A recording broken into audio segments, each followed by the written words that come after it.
Good morning students.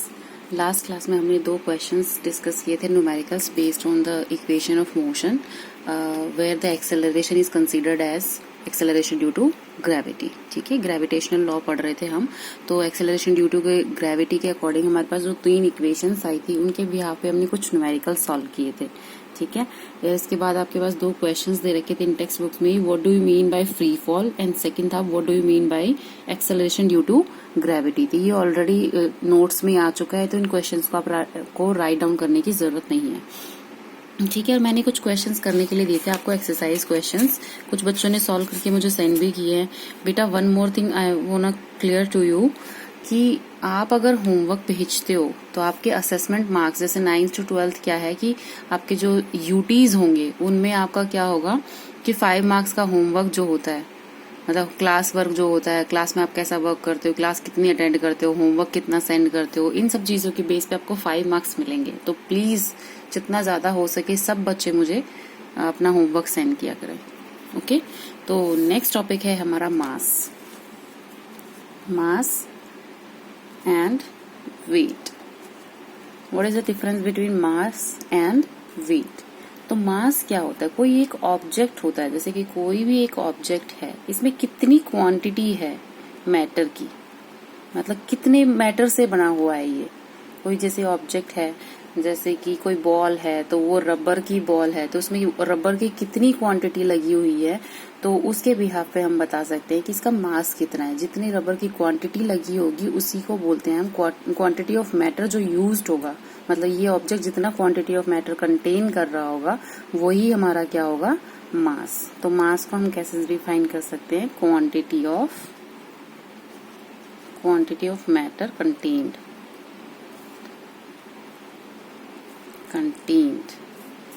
ठीक है, इसकी कुछ प्रॉपर्टीज होती है मास की। मास क्या है, एक स्केलर क्वांटिटी है, स्केलर क्वांटिटी। और स्केलर क्वांटिटी से आप क्या समझते हो कि स्केलर क्वांटिटी में क्या होता है, सिर्फ मैग्नीट्यूड होता है। ठीक है, ये ऑलरेडी मैं आपको डिस्कस कर चुकी हूँ। नो डायरेक्शन, मतलब ये डायरेक्शन नहीं होती इसमें।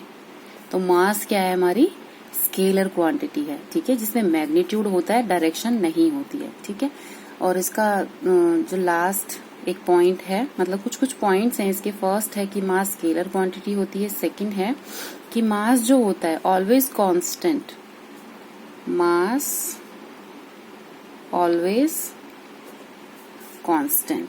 ठीक है, कि मतलब कुछ भी पोजीशन चेंज हो जाए, चाहे आज वो यहाँ रेवाड़ी में है या फिर वो जो मानेसर में है या फिर कहीं पे भी है, उस बॉडी का मास ऑलवेज कांस्टेंट रहेगा। मतलब जितना आपका जैसे स्कूल में जितना मास हम कैलकुलेट कर पा रहे हैं उतना ही आपका अगर घर पे कैलकुलेट करेंगे तो मास आपका सेम रहेगा। ठीक है, ये कॉन्सेप्ट मैंने इसलिए दिया है कि क्योंकि इलॉजिकल सा लग रहा होगा ना आपको कि मास तो सेम ही रहेगा, मतलब आप चाहे घर पे कैलकुलेट करो चाहे आप स्कूल में कैलकुलेट करो। लेकिन बेटा मास में और वेट में डिफरेंस होता है। तो वेट में आप जब चीजें पढ़ोगे ना कि वेट कैसे कैसे वेरी करता है, मतलब कैसे कैसे चेंज करता है, तब आपको समझ आएगा कि मैंने ये कॉन्सेप्ट क्यों रखा है कि मास स्कूल में भी सेम रहेगा और अगर आप घर जाते हो तो भी सेम रहेगा, अगर आप गुड़गांव में कैलकुलेट करते हो तो भी आपका मास सेम रहेगा। मतलब मास जो होता है वो क्वांटिटी ऑफ मैटर होता है, वो चेंज नहीं होती है।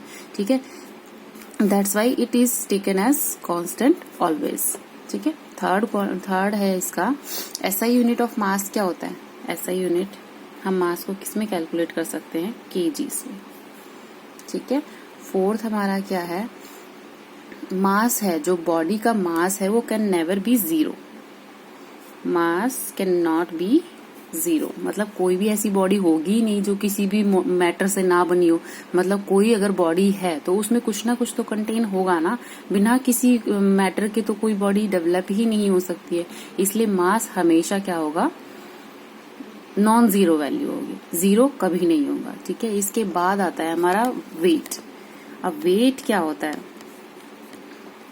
ठीक है, क्योंकि जनरली हम कैलकुलेट करते हैं तो हम जैसे अपना वेट करा के आते हैं कि हमारा अंदर कितना वेट है, चलो हम कैलकुलेट करके आते हैं। तो वेट को भी हम केजीज में ही डिनोट करते हैं, लेकिन एक्चुअल में वेट जो होता है वो केजीज में नहीं होता। ठीक है, उसको हम नोट करते हैं कि वो जो फोर्स, वेट का मतलब क्या होता है कि force towards the centre of the earth. जैसे ये कोई ऑब्जेक्ट है, इसका मास क्या है, m। ठीक है, इसका क्या है, मास m। ये जितनी फोर्स अर्थ के सरफेस पे लगा रहा होगा, जितनी फोर्स अर्थ के सरफेस पे मतलब towards the centre of the earth, the force with which an object is attracted towards the centre of the earth. मतलब अर्थ क्या करती है, हमारे कोई भी ऑब्जेक्ट होता है अपनी तरफ अट्रैक्ट करती है ड्यू टू ग्रेविटी। ठीक है, तो जिस फोर्स के साथ ये object towards the earth attract हो रहा होगा, उसी फोर्स को हम क्या बोलते हैं, वेट। ठीक है, उसी फोर्स को हम क्या बोलते हैं, वेट। ठीक है, अब हम फोर्स को कंसीडर करें। फोर्स हमारे पास क्या होती है, मास इनटू एक्सेलरेशन। ठीक है, क्या होता है, मास इनटू एक्सेलरेशन। अब हमारे पास यहाँ पर मास तो इस बॉडी का दिया हुआ है m, इस बॉडी का मास दिया हुआ है m, और एक्सेलरेशन यहाँ पर क्या है, किस फोर्स से ये अट्रैक्ट हो रहा है, ग्रेविटेशनल फोर्स से। तो जो एक्सेलरेशन लिया जाएगा वो क्या लिया जाएगा, एक्सेलरेशन ड्यू टू ग्रेविटी। एक ही जगह पे हम क्या रिप्लेस करेंगे, g। ठीक है, तो जो F इक्वल्स टू mg आएगा, इसी को हम बोलते हैं वेट। मतलब जो अर्थ है वो किसी भी ऑब्जेक्ट को अपनी तरफ जिस फोर्स के साथ अट्रैक्ट कर रही होती है, उसी फोर्स को हम क्या बोलते हैं, वेट। ओके स्टूडेंट्स, अब इसकी वेट की प्रॉपर्टीज हम नेक्स्ट वीडियो में पढ़ेंगे।